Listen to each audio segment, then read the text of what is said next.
How we doing, everybody? It's Wardy here, and we're back breaking down all the latest in Mets land and what is a truly jam-packed Big Mets update segment dropping here early, July 15, 2025, as we have north of 10-plus topics to break down today, everybody, ranging from the Mets in the trade market, as we know, for a starter, but how Zac Gallen may just be the most feasible option for them. We're going to get into that reporting where it stems from, what the Mets will be getting in Gallen, the New Jersey native, on a rental year of that contract, and ultimately his potential impact, what a trade would take to get the job done, and everything in between potentially. From there, we're going to expand into the MLB draft as the Mets made themselves a really interesting first selection there with a 38th overall pick. So we're not only going to expand more on Mitch's game, but as well as the other remaining picks that the Mets made in the 2025 draft, as well as a plethora of updates regarding guys like Manaea. How does Simone Southpaw perform? In my humble opinion, what can we expect more of him this season now added back in this rotation?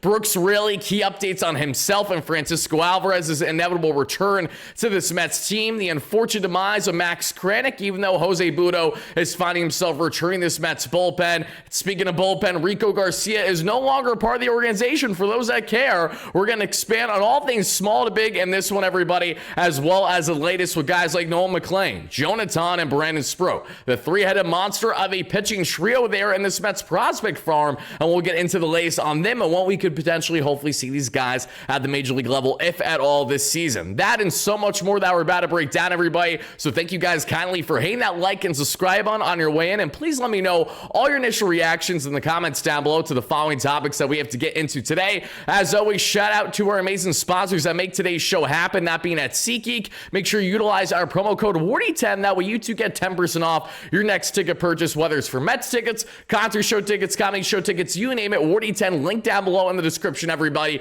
Please make sure to check it out as always.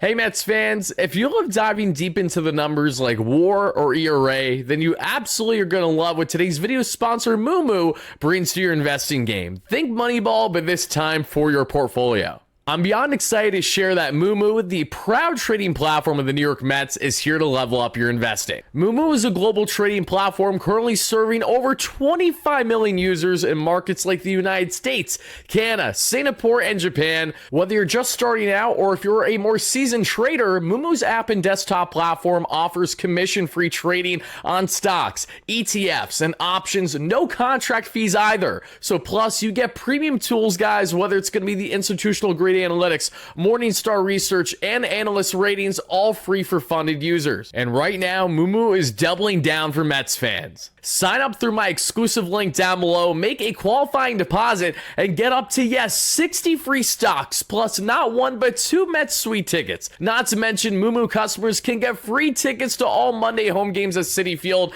and who knows, you may even see me at a game. And with zero commissions and zero contract fees on stock and ETF options, you keep more of your wins. Are you guys ready to trade smarter? Download Moomoo now and swing for the financial fences. And shout out once more to Moomoo for being an amazing sponsor here on the platform. Alrighty, folks, as we hop right into this, let's get today's discussion going with probably why you clicked on this video, because you guys know we are just 2 weeks out from the MLB trade deadline beginning there July 31st here of this season, and the day after we have our official Wardy Day, where you and whoever your loved ones, fellow Mets fans, friends, you name it, can attend a Mets game with your guy Wardy there. August 1st, Mets Giants, Friday night, fireworks night the day after the trade deadline. We're getting pregame access on the field. You're getting a roughly $20 drink voucher there for whatever drink you want there at the bar. Even if it's a bar, that's fine. And you guys will be hanging out with your guy Wardy in the left field lounge, where we will be doing a live show there from the lounge itself with anyone that has interest in partaking. And we have just around 10 or so tickets left, everybody. Thank you so much to everyone that has had interest in Wardy Day. Please make sure to click that link down below in the description and in the pinned comments down below for your chance to still get access to Wardy Day tickets before they are all selling out. And guys, we're just 2 weeks away, so something tells me we're going to be out of these bad boys soon. So thank you guys in advance for that. But the reason why we bring up the MLB trade deadline as part of that discussion, everybody, is because we know David Stearns is going to be making moves. But the great question that we're all pondering and wondering is, Wardy, what moves is David Stearns going to make? And it's a great question, because while we are all hoping and shooting for the stars that the Mets can land everybody and their mother, the reality is that David Stearns is going to be diligent. He's He's not necessarily going to give up the farm for anyone unless it's truly something warranted of a player with multiple years of control. And the player that we're discussing today is not one of those players. All the more reason as to why David Stearns is inevitably finding himself in this market. And let's get into the following here, everybody, and let's break down what the Mets may potentially be getting and the New Jersey native there at the young age of 29 and Mr. Zac Gallen, currently of the Arizona Diamondbacks, the Snakes, as they love to call them. Because as we know, Gallen, you guys can see from the stats right there, leaves a bit to be desired. This is not a man that has been laying the world on fire by any stretcher that we've seen with his pitching game consistently, but he has certainly picked things up as of late. I think that is notable for what it is. As you guys can see right there with Gallen so far this season, 20 games, 115 innings, a 5.4 ERA, a 4.86 expected ERA, everybody. And we're looking at 4.79 FIP. Again, more work needs to be done here with Zac Gallen to get him right, but there are a couple things that go not only in his favor, but go in the Mets' favor, and that is how he got here. Because as I state, everybody, we know that David Stearns has already been the market for multiple starters. The Mets have been reportedly linked to not only guys that we've seen in Mitch Keller, the Pittsburgh Pirates, who's currently in a 4-year, $70+ million contract. We also know there in the case of Edward Cabrera, of course, the Mets were linked to him, and like a day later, his next start, he goes down with injury. Thankfully, it appears that he avoided an injury stint, so that's great to see, and Edward Cabrera may still be in the cards for this Mets team. But if the Mets are trying to add immediate help to this rotation without giving up necessarily the farm for a starter, even as a rental, Zac Gallen presents the Mets in what I think is a very unique situation. Because for those that don't know where exactly this stems from, why this makes sense outside of the obvious, and the fact of Zac Gallen being an East Coast native there from New Jersey especially, and there are multiple teams, including not only the Mets and the Yankees as well, among others, that are in the market for key starting pitching. And Gallen, while he has certainly had an off year in what is his walk year for the Arizona Diamondbacks, he has been rather consistent otherwise, and what has many believed to be one of the more underappreciated and slept on starters out of the National League, something he and his teammate Merrill Kelly certainly have alike, as Kelly, a 36-year-old right-hander, is a guy that I personally wouldn't be opposed to seeing actually come to Queens and that become a reality, everybody. Because when we expand more now as to kind of where this came from, it does have a lot to do with Jeff Passan of ESPN. And that is important because when Passan says stuff, there is always weight that carries along with it. And in the case of the reporting that you guys can see here, let's go ahead and pull up the following for each and every one of you guys. This is what Mr. Jeff Passan had to say in one of his latest articles, breaking down top contenders and their biggest needs there, and obviously who they could find themselves landing by this year's deadline. And when on the topic of the Mets here, he broke down how the best match, the best fit is Zac Gallen there of the Arizona Diamondbacks. He would go on to expand. The Mets started 45-24 on the strength of their starting pitching with a 2.79 ERA that was a nearly quarter run better than the second best rotation in baseball. They cut the figure of a juggernaut. Since June 13th, their starters have went 5.61 with the ERA, which is the worst, more than any other team in baseball outside of the Nationals, which again, very low bar there. And if your starters are getting compared to those on the Nationals, something went haywire. Gallen has looked more like his old self in recent starts, and if his home run rate stabilizes, typically 1 per 9, it has jumped to 1.6 this year, for example, alongside a pretty low standard rate normalizing. He can shake off that 5.15 ERA or so and be a real difference maker for the Mets before hitting free agency after the season. Mets president of baseball operations David Stearns doesn't, as a general rule, spend big on pitching unless it's a unique situation like Yoshinobu Yamamoto that the Mets tried for a couple off seasons ago, for example. But in this case, though, an investment in Gallen makes too much sense for the Mets not to, at minimum, consider here. That is Jeff Passan of ESPN, everybody. So I would love to hear your thoughts as well in the comments down below on the prospect of bringing Jeff Passan. I do apologize for that quick jump scare with my ad read. If I'm not doing at least one jump scare throughout the live show, recording rather, I'm doing something wrong. So we're going to keep that. It's going to be unedited. We got to do this puppy raw just as we're always going to be shooting this. I'm not one of those people that makes all these different takes to ultimately pump out content. I realize that sometimes it may get a little messy, not so formatted. I apologize for that, but this also ensures my ability to pump out content as consistently as I can for you guys without having to wait another hour or so just in render time just to make that one simple edit among other things. But get right back back into a guy, Zac Gallen. What do I like so much about his fit with the Mets? This is a guy who's been here. He has done that. He has been a workhorse the past number of years for the Arizona Diamondbacks. And like I said, this is kind of an anomaly season for him to a degree, because we look at last season, 149 innings, a sub 10K per nine, a 3.28 walks per nine, 3.65 ERA, and a 3.94 expected ERA, right? The year before that, 210 innings, fantastic year for Gallen in 2023, a 9.43 ERA, at just over 2 walks per nine, a home run rate that was a little higher than 2024, which that has been the big bugaboo for him this year at a 1.64. That just needs to get down, throwing too many meatballs. A 3.47 ERA nonetheless 2 seasons ago, and a 4.16 expected. The year before that in 2022, nasty, 9.39 K per nine and roughly 185 innings, so 2.3 walks per nine, and a 2.5 ERA with a 3.17 expected ERA. Obviously, Gallen is not nearly as valuable of a star then as he is now. Currently,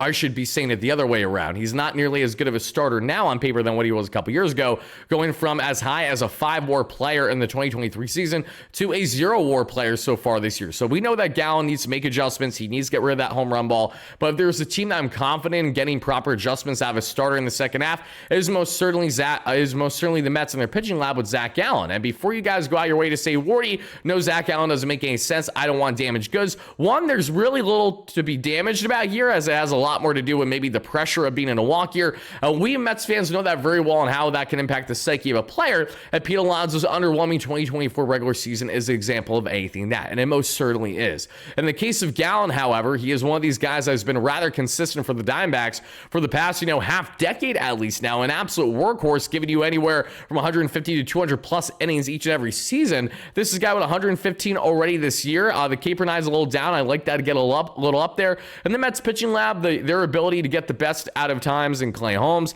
Griffin Canning up until his unfortunate Achilles rupture, potentially more in Frankie Montas. We'll see what the future has yet to be seen on him. Sean Manaea and his arm slot adjustment last year. The list goes on and on. I do have confidence. I am pretty bullish in saying that the Mets landed Gallen, an East Coast native. I think he would thrive really well there at Citi Field, a ballpark that he has performed well at times in the past, and just a team in general that can never have enough depth. And by adding Gallen, he has an absolute best ace caliber upside when he's truly in a groove and dominating, and at worst he's a back-end starter for you. And I think in the case of what you'd have to give up to get here, what it gives to get in a situation like this, obviously you're going to have to give up some pieces. And if you're in Arizona's shoes, you in my opinion want to maximize that value as a rental, so you more than likely want to acquire one of at least those fringe infielders for the Mets that are not true mainstays at the major league level yet. Whether it is, I'm not saying the Mets should go out and trade Vientos, I'm just saying in that group of Vientos, Beatty, Luis Angel Acuna, Ronnie Mauricio, and then you have the prospects to a certain degree, you have to say to yourself, how much more are the Mets going to push the needle here before cutting bait with some of these options, knowing that they have an abundance of them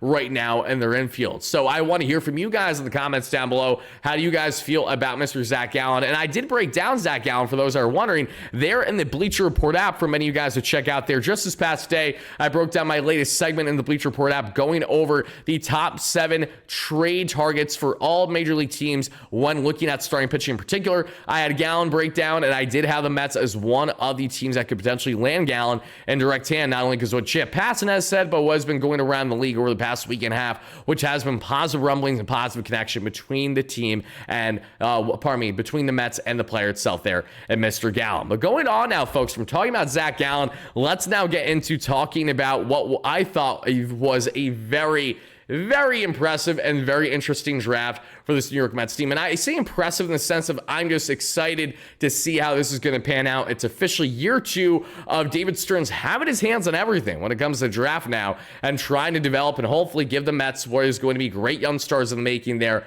beginning with that 38th overall pick. And when we talk about what happened there with that 38th overall pick, everybody, we got a lot to expand on that front. And as I know, many of you guys are already very aware of what that selection was for the Mets, but let me not only refresh your memory, but share my own point of view, not only about this pick, but as well as everything else going on here with the Mets and looking at the 2025 draft that officially just wrapped up for them. Because as we know, the Mets with the 38th pick in this year's selection went ahead and made themselves what I thought was a very interesting selection. And we got ourselves another Noah McLean, folks, even though that this one is not going to probably stay as a pitcher, but the other way around. Let's, without further ado, break down what the Mets are going to be getting here in Mr. Mitch Voit. And let me give you guys just 1 second as I got to get rid of the Alex Carrillo stat line from the last time that I talked about Carrillo a couple of days ago, so no worries there. Let's go ahead and break down Mr. Voit for each and every one of you and what the Mets are getting here, what I think is a very exciting bat, to say the least. Now, as we know, Mitch Voit drafted 38th overall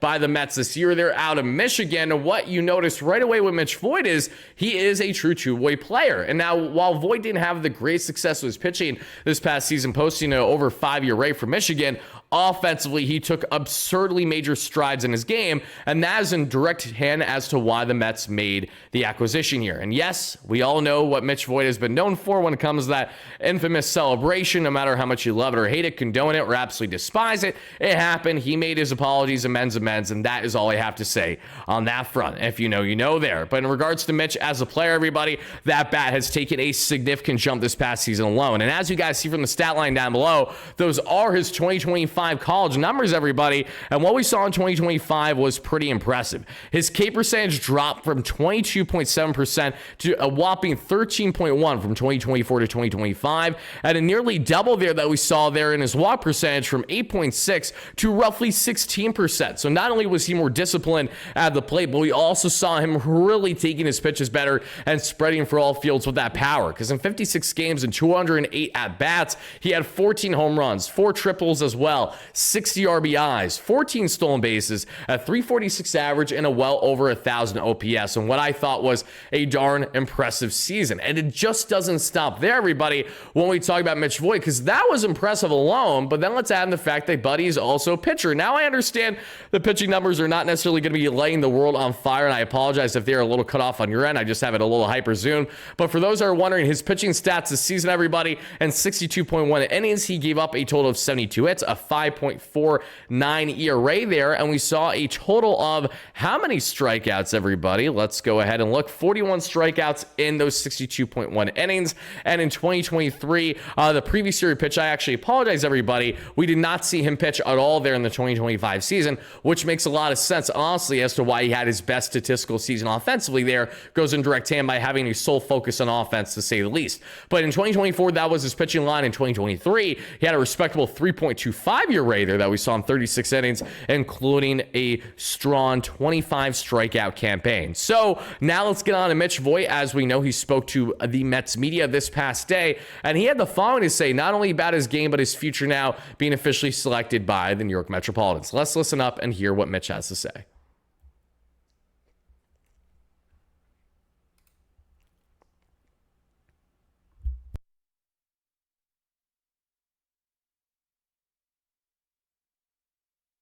And just baseball wise, I know they announced you at the draft as a two-way player. Do you still consider yourself a two-way player, or are you focused solely on second base at this point?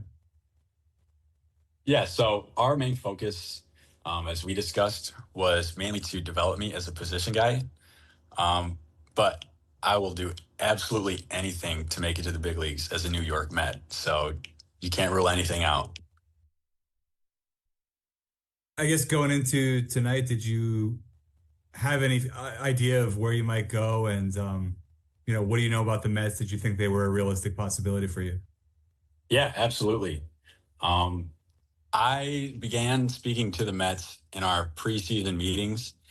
And ever since then, every time I've spoken with them, it's always just been real, great. Like, you can see that we have a good relationship. And I did know that it was a possibility. Mainly what I was hearing was it could be anywhere within that 30 to 50 range. And we're going to be finding out pretty quick here, and to keep my ringer on. But yeah, I'm stoked. All right, guys, I know I'm not the only one that feels this way because I'm saying this after I've seen other Mets fans go ahead and say the exact same thing that we've seen on X. But in case you guys don't have a further reaction in regards to how Mr. Mitch Voit sounded there, who, mind you, if I didn't say this already, has been playing predominantly second base. So cue another middle infield prospect that the Mets have added to the mix, everybody. All the more reason as to why all the ones I mentioned a little bit earlier are more than likely not going to stay in the organization. Some of them are going to be parted with either this season or in the next offseason or so. But Mitch Voit, everybody, the second baseman, tell me that wasn't David Stern speaking. I mean, so well put together, obviously, for a young player, one. But two, I just loved how concise he was in his replies. And you could definitely tell the guy's, clearly has confidence, and that is what you want in a player who not only has very interesting defensive range. He has played all over the diamond for Michigan the past couple of years on the defensive end, but he has been more at second base than anything else, especially this past season. So Mitch Voit, everybody, I know that not necessarily everybody that I'm talking to right now love that initial pick. Some of you guys especially wanted the boy from Clemson, and while I understand how you guys feel, I will tell you, as someone that is not an absolute expert, especially when it comes to college baseball, that I'm going to let this one play out there and have trust in the Mets farm and David Stearns for going out of their way to make these key selections. I look at the player development staff of what you have there, and not just in Andy Green, but in Chris Gross from scouting. There is a lot to love there, and Gross, who has an illustrious resume during his time with the Houston Astros as the best team in baseball to have draft picks hit the major league level over the tenure that he was leading the farm there in the amateur scouting department. I'm really excited to see what he is now doing in year two with the Mets now, kind of leader of the pack along with Stearns, along with Andy Green, and everyone else having a say here and what the Mets are doing right in this 2025 MLB draft. But it does not stop there, everybody, when we talk about the draft. There are some more key selections to get into. So let's go ahead and get rid of Mr. Gallen right there, and let's get into the other selections that the Mets found themselves making there over the past 48 hours. And as we know, everybody, the Mets did, in fact, pick with the 102nd overall pick, Antonio Jimenez, shortstop out of Central Florida. So cue the casuals saying, oh, great, another shortstop. If not, the Mets have an abundance already. And Elian Pena, DSL, biggest IFA signing in team history, among others. I'm here to tell you guys that all I can say is that's a good thing usually when you draft a shortstop, because that means that they can handle various positions. So whether they stay at short for their entirety of their career, whether they get shifted to third, maybe play first, maybe play obviously second and third would make most sense right away as alternative options. Needless to say that Antonio is going to develop as a shortstop for now, but we'll see what his eventual future holds for this team. And when we get on to the pitching, this was fascinating because the Mets did something which I thought was smart. They drafted some absolute flamethrowers, but guys who have already sustained UCL surgery, getting, that reconstruction of Tommy John surgery or so already as young players. And the Mets are kind of trying to get on top of this. So hopefully they have less recovery and, ramp up to worry about after selecting said players versus guys who have yet to have any type of procedure done on said elbow, including guys like we saw there with the 133rd pick there, the right-hander, and Peter Cuso out of Arrowhead Union High School. Then we saw Peyton Prescott out of Florida State with the 163rd pick. Nathaniel Hall there out of Central Missouri with the 193rd pick in the 6th round. Cam Tilley out of Auburn with the 223rd pick. In the 8th round, we had the 253rd pick, Camden Loman, right-hand pitcher out of Fort Azumwalt North High School. Then we see with the 283rd pick, it's shortstop Anthony Frobos from Lakeland High School, New York. Tyler McLaughlin out of Georgia, the right-hand pitcher with the 313th pick. 343rd pick, we had outfielder Wyatt Vincent from Nixa High School. Then we also had right-hand pitcher Truman Pauly out of Harvard with the 373rd pick. Right-handed pitcher Frank Camarillo, UC Santa Barbara. With the 433rd pick, we have right-hand pitcher James Smith, the 5th, out of Memphis there. Then we see the 463rd pick, southpaw Connor Ware out of LSU. The 493rd pick, right-hand pitcher Zach Mack, Loyola Marymount University. We have also shortstop Sam Robertson out of Northwest Shoals, Community College, which is, I believe, from Alabama, 523. Now, 553, we have Dylan, Stiltner out of Trinity Christian High School in Georgia. 583, we have right-hand pitcher Joe Scarborough out of Jacksonville State. And wrap it up there at 6'13", it's right-hand pitcher Garrett Stratton out of Rice. So now I just got to say right away, first reaction out of all this from rounds basically, 1 through all the way in 20 in this one is that the Mets drafted a total of 5 high school players, just 1 junior college player, everybody, and 13 college players in general. If you're wondering who that 1 junior college player is, if I'm not mistaken, I do believe that is Mitch Voit, because I know that he was already in at least his 3rd season there for Michigan. So that is what you got there. A boatload of pitchers, 14 outweigh just the measly 5 hitters. So it surprised absolutely nobody. Under the David Stearns regime, they are going absolutely pitcher heavy in this one. And I meant to say this a while ago, everybody. I know you guys are probably cracking up looking at the lobsters behind me. As you guys can see, your Wardy is on the road right now, having a nice little vacay, trying to enjoy some time with the familia. And in the meantime, we got to drop the little lobsters in the back for you. So I hope you guys are enjoying that little sight. A little different than what we typically have with the newspapers and everything behind me there. But as we continue on, that pretty much does it for the draft recap, everybody. If you guys would like to hear in more great length about some of these prospects outside of Mitch Voit, then I implore you all to head over to the Mets official YouTube channel, because they have a great breakdown with, again, Mets VP of Amateur Scouting and Chris Gross, who they've hired over the past year, long after David Stearns was first hired, mind you. He came over basically as soon as Stearns came here, because they had a connection, at least to a degree, if I'm not mistaken, from the Houston Astros back when Stearns started his career there as the assistant GM, and then kind of worked his way up in Milwaukee from there now to being the Pobo of this New York Metropolitan team. So that is what we have to see on the recap front for the draft. I'm very excited to see how these guys are going to look. I'm really curious to see what the prospect rankings are going to be like now for the Mets farm, how much deeper it makes them, and ultimately how expendable are some of their pitching prospects now after acquiring a whopping 14 arms in this year's draft. We've already seen some look fantastic over the past 2 years, from the final year Billy Epler in the draft, as well as Stearns last year. Let's see what is now next in store for Stearns in year 2, doing the draft along with Chris Gross, Andy Green, and everyone else that is obviously involved, and many other people that I didn't even get a chance to name yet, everybody. But we do have a lot more to get into on the fronts of not only Francisco Alvarez, Sean Manaea, Brooks Raley, Noel McLean, Jonathan, Brandon Sproat, and I'm sure there's a couple more in there that we're going to sprinkle in it throughout this discussion as well, everybody. But before we expand more on this one, I just want to give a quick shout out to our amazing sponsor here at BetUS, because folks, at the time of this video dropping, it's All-Star Game, baby, which means it's time for you guys to place your bets responsibly should you have interest. And if you do, head over to betus.com.pa today and utilize their promo code YouTube150, because if you do that for your first deposit, you automatically get a 150% bonus. So head over there, everybody, betus.com.pa today. And as you guys can see, the money line for the National League is at minus 104, just slightly, ever so slightly, the underdog to the American League at minus 106, everybody.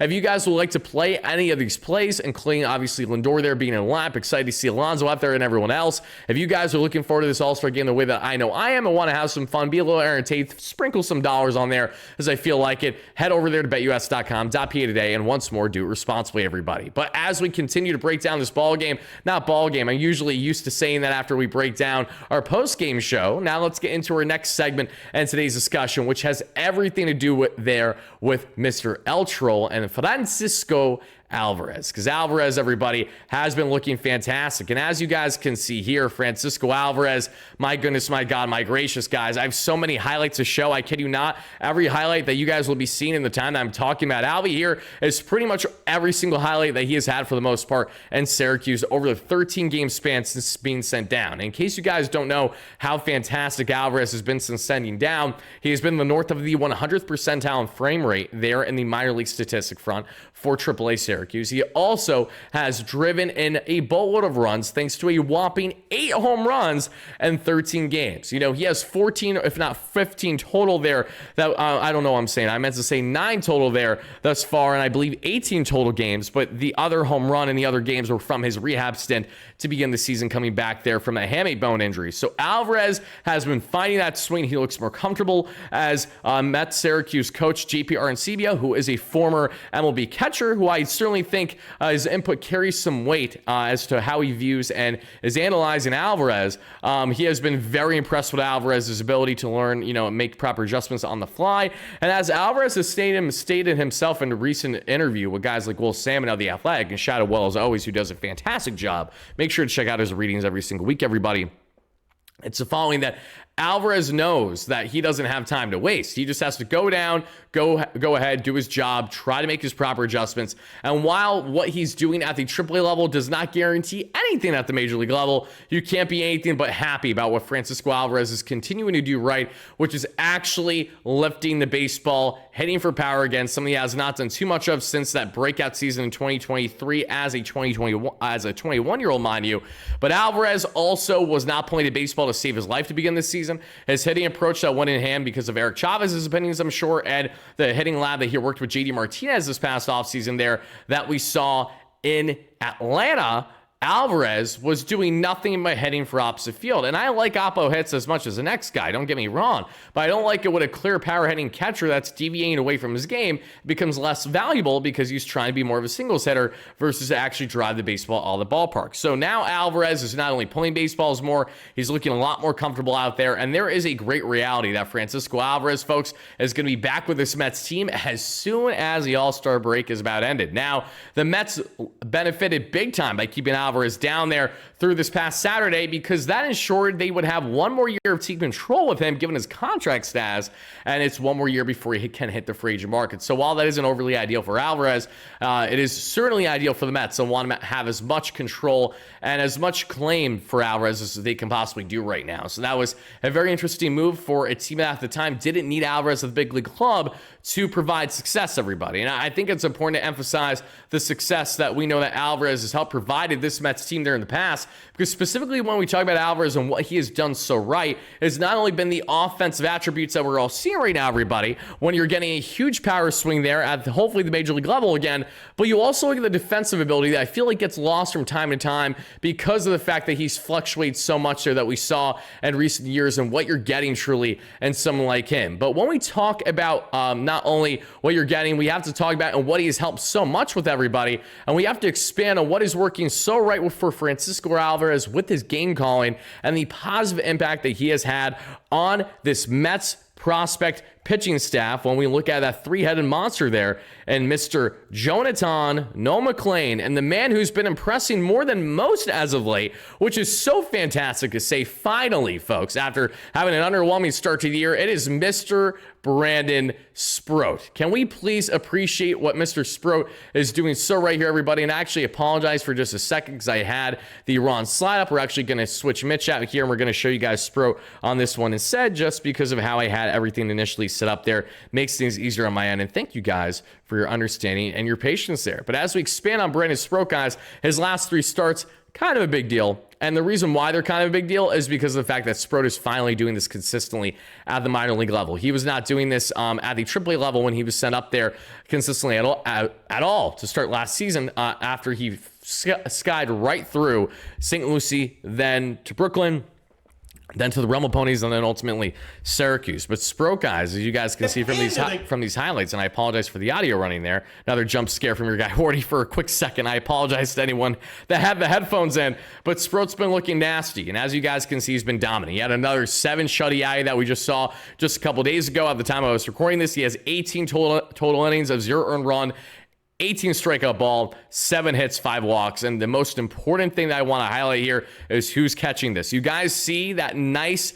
yellow arm? That's Francisco Alvarez, more often than not, that you guys are seeing catch these brilliant Brandon Sproat starts. And that is notable in itself, everybody, considering the fact that Alvarez has been a weapon for this team at the Syracuse level, and he's helping out in every facet. And right now, the same Alvarez, who is praised big time by the future Hall of Famers and Max Scherzer and Justin Verlander, you know that the Mets should keep him not only on the team, but to make sure they're playing him more consistently because how talented he is with his defensive upside as well. Alvarez has been nothing short of brilliant in calling games for Brandon Sproat, who's jaw-droppingly good right now, so much so that I think you have to ponder and ask yourself the question, is Brandon Sproat the next man up for this Mets team over potentially the other prospects that we're going to get into now? And if it's not going to be, say, a Brandon Sproat, everybody, then it most certainly could be a Noah McLean, because Noah McLean has done something better than Brandon Sproat over this period of time, and that has been a more consistent starter overall. No, I'm really not exaggerating as I say that, everybody. What we have seen Noah McLean do is some really impressive things as of late, and we're actually going to show you guys right now. As you guys can see here, he's just been nasty again. 2.52 ERA so far for AAA Syracuse, mind you. That isn't just his season overall because he started there for the Rumble Ponies. We're talking solely what he's done for Syracuse this year, a 2.52 ERA. There's no one doing that better, more consistently than Mr. McLean with the gorgeous sweeper there, as well as the nasty fastball. There's a lot to like in McLean. 6-inning pitch, 3 hits, 3 walks, 0 earned runs, 10 strikeouts, 97 pitches, and right around a 2.5 ERA, as I just mentioned, everybody. And as you can see more from the McLean highlights here, what I loved a lot about Nolan, what you guys just saw a second ago, was they starting to utilize that little bit of that leg hesitation, kind of like what a lot of Japanese pitchers do. Kodai Senga, I think of right away. You think of Yoshinobu Yamamoto, among others. But I also think of when they get really crazy and a little more crafty. He is a Japanese, but he certainly is a pitcher. And Nestor Cortez, formerly of the New York Yankees, and since then batting practice and injury-plagued Milwaukee Brewer. But Nolan McLean, I think, fits the mix as a guy that can impact this Mets team like very soon. There are rightful arguments that McLean could be at the major league level as soon as the All-Star break is up. But here's the thing, are the Mets really going to go the lengths to do that now for McLean, for a Sproat, for a potential Tong that we'll get into in a second? Or are they going to entrust their in-house options, including the return of Sean Manaea that we're going to get into shortly, everybody, and ultimately the external reinforcements on the horizon there, and potentially a Zac Gallen among many other starters out there for this Mets team to consider? It'll be interesting. But McLean is in that group, and for great reason, everybody. But McLean is not the only one who obviously has been impressive. Another man who has been impressive, who deservedly so is getting high praise as of late, has to be Mr. Jonathan and what he is doing so right there at not only the AA level, but more so what you guys are seeing at the futures game level. Because as many of you saw, Jonathan, who's a fantastic interview, I love him kind of poking fun and saying, you know, his battles with Sean Manaea on playing Super Smash Bros. If you know, love those games. I don't love the fact that we did hear Jonathan verbatim say that he did grow up a Braves fan. Kind of makes me want to throw up in my mouth, you know, doing his best Colin Houck impression. For those that don't know, the Mets 2023 first round pick Colin Houck grew up an Atlanta Braves fan as well, so that's why I say that. But in all seriousness, Jonathan went out there and did his thing, showcase that 97-mile-per-hour fastball, that disgustingly good breaking ball as well that just has so much drop when it's right, and in one inning got the job done. 19 pitches, at least 11 of those, if I'm not mistaken, were strikes. He did allow, 1 strikeout, no hits, no walks, no earned runs.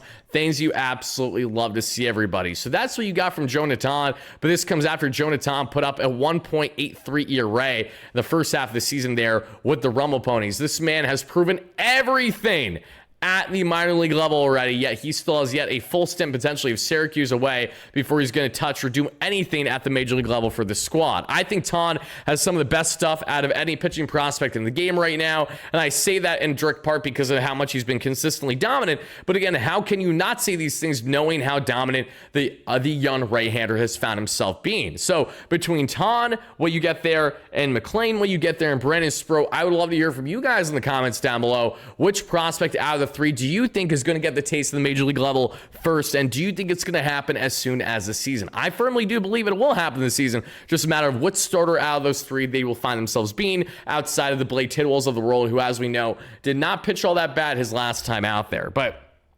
Jonathan, guys, going on from expanding on Jonah, let's get into a little bit more here, and let's talk about the Samoan Southpaw, Sean Manaea, and how Sean fared there in his season debut, because I did not really get the luxury to break down Manaea at length, because it came in the Mets lost their walk-off loss in that series finale of the Royals by a final score of 3-2. I've been doing my best to try to block out that series in its entirety, and the only reason why I did not cover right away is because I was on a long flight back home, and I'd be lying if I didn't say that I spent the past 24 hours, at least 10 of those hours traveling over the past 24 at the time of this recording coming out. It's been a very hectic 24 to 48 hours on what was a nice little fun weekend trip out west, but your guy Wardy's back to lock in and break down this Metropolitan team the same way that I'm here to break down what are we going to be getting here, and potentially the Samoan Southpaw and Sean Manaea, because we did get that nice taste there from Sean that you guys can see here just from some of the highlight reel. He looks solid, and when you strike out like your first 5 batters back, yeah, you're going to get your guy Wardy amped up. So regardless of the fact that Manaea gave up the game-winning hit in the end, this came after, mind you, the Mets had no offense going until that 9th inning when they rallied back and tied the ball game the way that they did, from Jeff McTriples to Jared Young with the sac fly. Sean Manaea just couldn't keep him from unfortunately walking it off, but still dominant. 5 hits, 0 walks, 1 earned run, 7 strikeouts, and 3.1 innings pitched there. That arm slot looks nasty, everybody. More of what we love to see. And when we break down more on Sean Manaea and his arsenal, guys, as you guys can see right now, he's got the 4-seam fastball that he threw 66% of the time.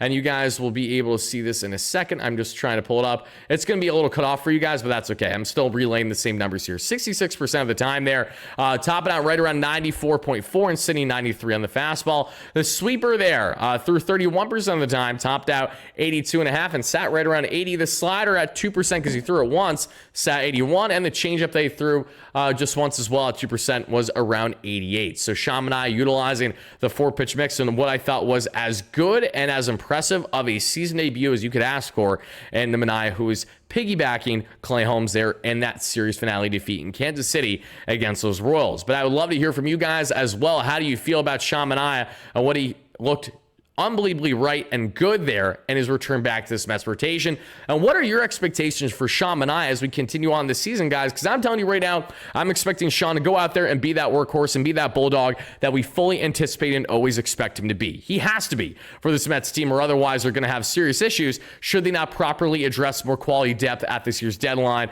at absolute minimum on the starting front. But going on now from talking about Sean Manaea, who is so great to see this man return to this team, let's now go from a man who returned this team to another man who's on the cusp of returning and is absolutely going to be activated by this Metropolitan team as soon as the second half of the season and post All-Star break is officially upon us. And this is without question one of my favorite players that the Mets have pitching wise, and that is because of how damn dominant he has been. And Brooks Raley and his rehab guys. What hasn't Brooks Raley done well as of late? It's honestly kind of insane just how consistently good Raley has been. Like, all you can do is tip your cap at this point. I'm going to go ahead and see if I can show you guys some little highlights of Brooks Raley as like there aren't too many to find usually in rehab, but I'm going to do my best to showcase that. And we do have this little clip at least from SNY, so I'll take that there. Not a whole lot else to show, but really was dominant again. He's pitched roughly 10 innings at the rehab level from St. Lucie all the way up to Syracuse, and Buddy has yet to allow an earned run. He is cruising right now in rehab,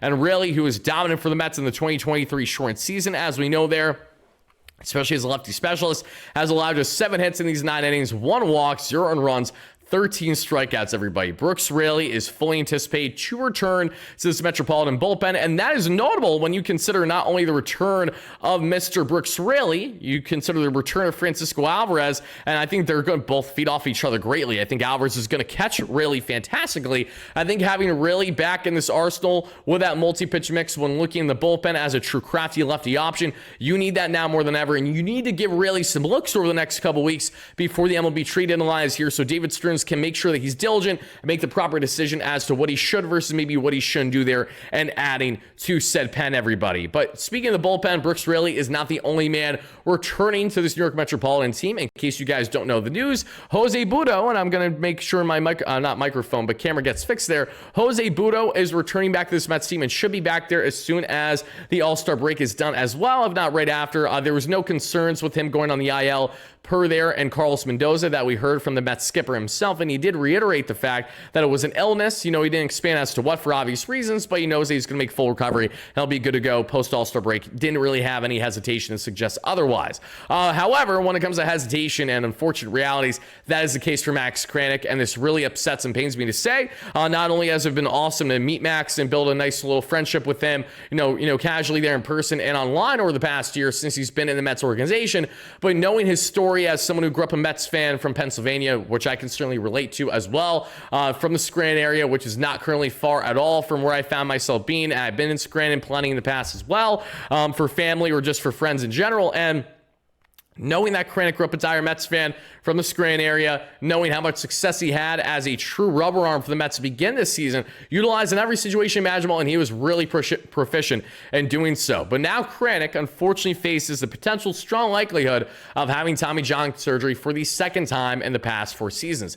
Absolutely brutal should that be the case, as we know Kranick recently sustained Tommy John surgery in the Pittsburgh Pirates organization, which ended his tenure there in 2022 or so. And that went in direct hand as to why the Mets signed him over a year ago, let him rehab a bit more, and then he was added to the team. He dealt with ailments last year because when he was right, he was good, but unfortunately just wasn't right for long. And now this year, Kranick was fantastic in his limited sample sizes at times for this team, but now it looks like the Mets are going to be losing another key arm after already just losing Danilo Nunez on the season there due to injury for Tommy John as well. And it's Nunez's second Tommy John surgery over the past 5 years, and now it's going to more than likely be Max Kranick, barring changes, barring a second opinion. But anytime that Carlos Mendoza, the Mets skipper, tells you pretty much verbatim that, yeah, it's on the table, like it's a potential, he's just prolonging the inevitable. That is without a doubt more than likely what's going to happen. So I'm wishing Max the absolute best in recovery. A damn shame should that be the case, and he's going to be out for the entire season. We will await official word, but unfortunately it obviously doesn't look as positive as your guy Wardy hoped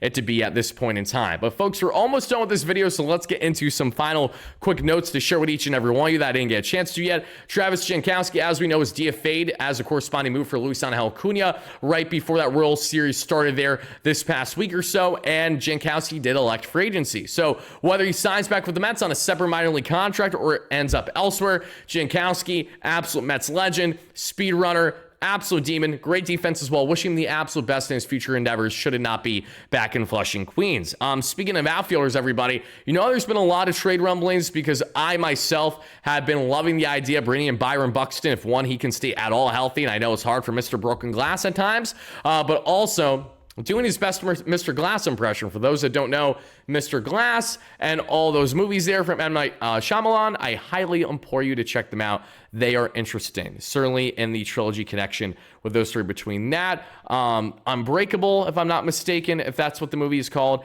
and Split. Very, very interesting trio of movies there. But I'm getting on a tangent. Why? Because I'm recording this at 3:16 a.m. Eastern, as I did not have any other time in my schedule after not getting any sleep on my long flight back home. So I hope you guys hit that like and subscribe button if you're enjoying the content. We're grinding it out late night here, early morning for each and every one of you to first drop in the AM. But going back to outfielders, Byron Buxton did state to the media there during the MLB All-Star break that he's not going anywhere. Remind you guys, Byron has a full no-trade clause. So the idea or notion that he was going to be moved would be silly, even if the Twins do find themselves in full sell mode by this year's deadline. And we know the Twins won't be in full sell mode. They'll probably be in soft sell mode, if anything. They're just one... They're one of those teams that's a couple pieces away from really being where they want to be and have yet to really stay consistent on the health front with guys like, obviously, not only just Byron, which is the obvious poster child, Carlos Correa, Royce Lewis step right up and meet what is fortunately the glass three, right? Three guys have not been able to stay healthy at all each and every season, and it's a shame because when they are healthy, there's some of the better batters that you'll see out of all eligible batters in the American League, especially Byron. When he's right, he's a human highlight reel. He's one of the best true outfielders in the game, in my opinion, and it's a shame that he's had to be limited with his running over the years because of how much of a injury plague he's been every single time out there. But final thing, guys, going back to the bullpen for a second, Rico Garcia, after pitching 2 fantastic innings for the Mets, has been claimed by the New York Yankees. So the Yankees just pulled a Michael Tonkin 2.0. Remember when the Mets dropped Tonkin, everybody, and then he was cruising with the Yankees last year? That might be the case with Rico Garcia and the Yankees. And this is why I like the Rico Garcia signing when the Mets first did it this past offseason, because I knew that Rico was deceptively good. Even though the guy isn't anything great, he can be a formidable arm for you potentially in your bullpen in limited sample sizes. The Mets decided to DFA him when maybe you can make the argument it should have been for someone else as a corresponding move at the time.